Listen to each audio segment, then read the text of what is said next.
훨씬 더 좋아졌습니다. 앱들을 여러 개 키고 작업을 해봤는데 진짜 그냥 맥북으로 작업하는 수준으로 아주 만족스러웠어요. 파일 앱이 기존보다 훨씬 더 쓰기가 편해졌고요. 미리 보기 앱이란 게 새롭게 들어갔습니다. 와, 이거 처음에 딱 보고 맥북인 줄 알았어요.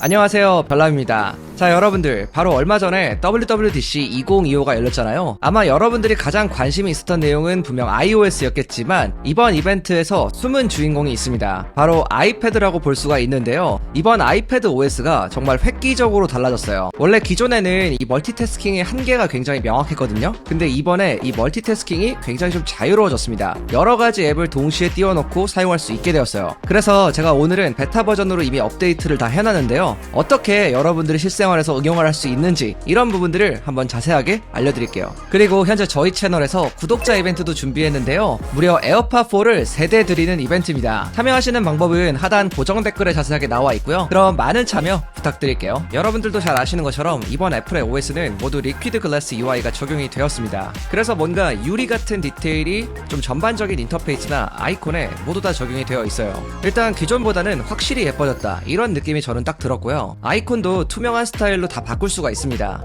그리고 뒤에 배경이 비치는 이런 디테일들도 진짜 뭐랄까 좀 변태스러운 애플 같은 그런 느낌이 들어요. 그리고 잠금 화면도 이제는 좀 더 디테일하게 설정이 가능한데 이렇게 시계를 키울 수도 있고요. 아이폰에서는 위젯의 위치까지도 변경이 가능한데 아이패드에서는 이게 아직까지는 지원이 안 되는 것 같더라고요. 그리고 iOS처럼 공간 사진 기능도 들어갔습니다. 배경에 있는 피사체가 3D처럼 보이게끔 나오는 그런 기능이라고 볼 수 있는데 이거를 설정해 놓고 살짝 기울여 보면 이런 식으로 굉장히 좀 뭐랄까 입체감이 있는 그런 사진으로 느껴집니다. 이번 아이패드 OS 26에서 가장 핵심이 되는 기능이 바로 멀티태스킹인데요. 원래는 이제 멀티태스킹이 안 됐던 건 아닌데 보통 2개 정도 이렇게 띄워두고 작업을 할 수 있었잖아요. 근데 이제는 여러 가지 앱들을 동시에 띄워놓고 좀 더 자유롭게 활용할 수 있게 바뀌었습니다. 예를 들면 여러 가지 앱들을 동시에 팝업 형태로 띄워서 사용할 수도 있고요. 거기에 크기도 여러분들이 원하는 대로 좀 자유롭게 조절할 수 있게 바뀌었습니다. 또 하나 새롭게 추가된 기능 중에 하나가 바로 메뉴바라고 볼 수 있는데요. 맥 써보신 분들한테는 이제 굉장히 익숙하실 텐데 이제는 맥처럼 상단에 메뉴바가 나옵니다.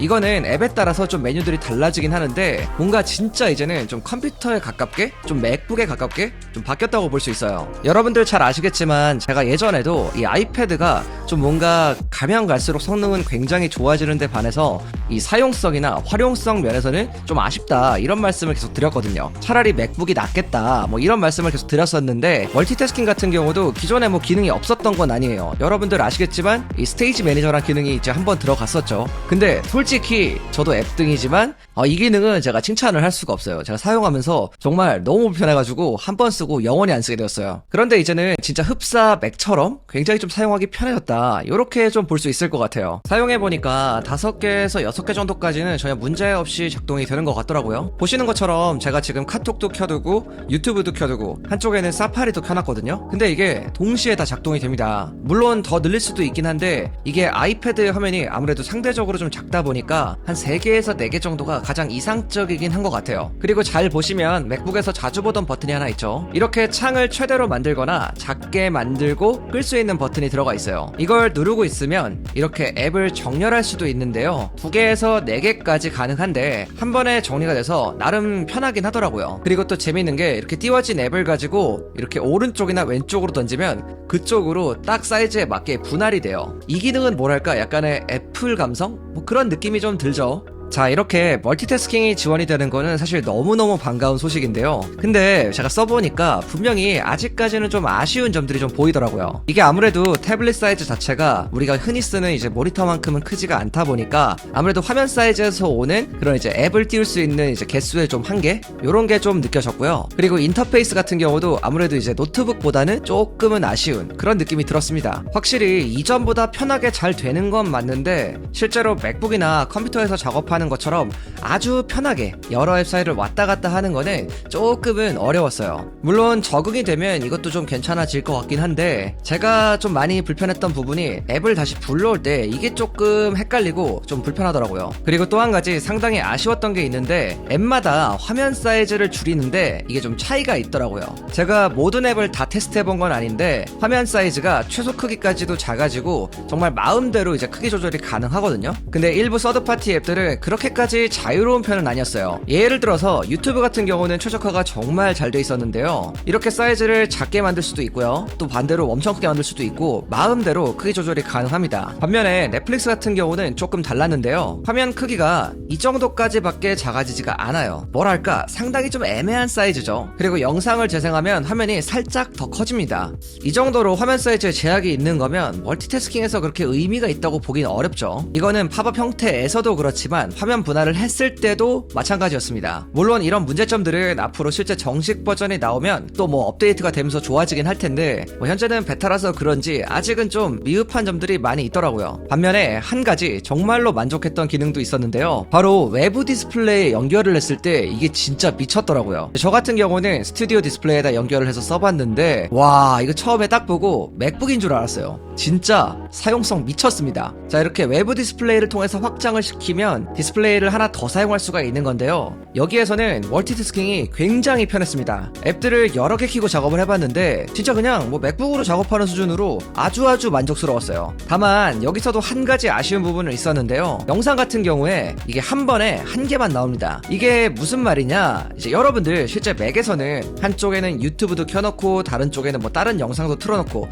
이렇게 작업을 할 수도 있잖아요. 근데 아이패드에서는 한 번에 한 영상만 재생이 됩니다. 이거는 음악을 틀 때도 마찬가지로 알고 있는데 어쨌든 개인적으로는 기존보다는 훨씬 더 좋아졌습니다. 진짜 비교 불가 수준이라고 할 수 있는데 아직까지는 이제 베타 버전이다 보니까 여러 가지로 좀 소소한 버그들도 많이 있는 편이고요. 그리고 방금도 말씀드린 것처럼 뭐 넷플릭스 같은 앱들은 이제 일정 크기 이상 이제 줄일 수가 없다 보니까 뭐 근데 이런 부분은 아마 이제 업데이트가 되면서 개선이 될 것 같기도 하고요. 그리고 계속 설명했던 것처럼 이 멀티태스킹을 좀 더 제대로 사용하고 싶으신 분들이라면 제 생각에는 이 외부 디스플레이는 좀 필수라고 볼 수 있을 것 같아요. 무슨 생각이 좀 들었냐면 이제 여러분들 어쩔 수 없이 이제 해외 출장 같은 거 갈 때나 이럴 때 이제 맥북 챙겨가시는 분들 많잖아요. 근데 아무래도 이제 아이패드랑 맥북을 비교하면 맥북이 월등히 무겁기 때문에 좀 이게 걸리적거리는 부분이 있거든요. 근데 이제는 뭐랄까 뭐 외장 디스플레이 하나 구할 수 있으면 아이패드를 갖고 가는 것도 나쁘진 않아 보인다. 이번 아이패드 OS의 업데이트를 보면 뭐 예상하셨겠지만 파일 앱이 기존보다 훨씬 더 쓰기가 편해졌고요. 미리 보기 앱이란 게 새롭게 들어갔습니다. 맥북 사용자 분들이라면 미리 보기 앱이 굉장히 익숙하실 텐데요. 이게 굉장히 편한 기능인데 이번에 이렇게 들어갔어요. 파일 앱 같은 경우는 아직 윈도우 정도로 자유도가 높아진 건 아니지만 이제는 아이패드에서 어느 정도 맥처럼 파일을 구분해서 분류할 수 있게 되었고 좀 뭐랄까 예전보다는 파일 관리가 좀 편해졌다는 느낌이 들어요. 그리고 이제는 이렇게 드래그 앤 드롭으로 직접 파일을 옮기는 것도 가능해졌습니다. 예를 들어서 음성 메모 앱에서 특정 폴더로 파일을 옮기고 싶다면 이렇게 끌어다가 놓으면 바로 옮길 수가 있어요. 사실 이게 뭐 안드로이드 같은 경우는 뭐 이미 진작에 됐던 기능들이라서 뭐 당연하다고 볼 수도 있는데 이걸 뭐 이제야 해주는 게 맞냐 뭐 이럴 수도 있죠. 그래도 뭐 애플이 해줬다는 거에 의의를 두려고 합니다. 그리고 이렇게 꾹 누르고 있으면 기본으로 런칭할 수 있는 앱도 설정할 수가 있는데요. 뭐 처음에는 살짝 번거로운 느낌이 들 수도 있는데 한번 세팅을 잘 맞춰 놓으면 그 뒤부터는 좀 편하게 잘 쓸 수 있을 것 같더라고요. 이번에 미리 보기 앱도 새롭게 생겼는데요. 들어가 보면 PDF나 이미지 파일 뭐 이런 것들을 바로바로 볼 수가 있습니다. PDF 같은 경우는 클릭만 하면 빠르게 확인할 수가 있고요. 여기서 편집도 어느 정도 가능해요. 여기서도 꾹 누르면 이렇게 메뉴들이 나오는데 이것도 마치 컴퓨터에서 우클릭해서 나오는 그런 메뉴 같죠. 이런 기능들도 바로바로 쓸 수 있다는 거. 어쨌든 미리 보기 앱 같은 경우도 이렇게 좀 더 활용할 수 있게 되었고요. 전체적으로 보면은 아이패드 생산성이 기존보다는 말도 안 되게 높아졌다. 이렇게 정리를 해볼 수 있을 것 같아요.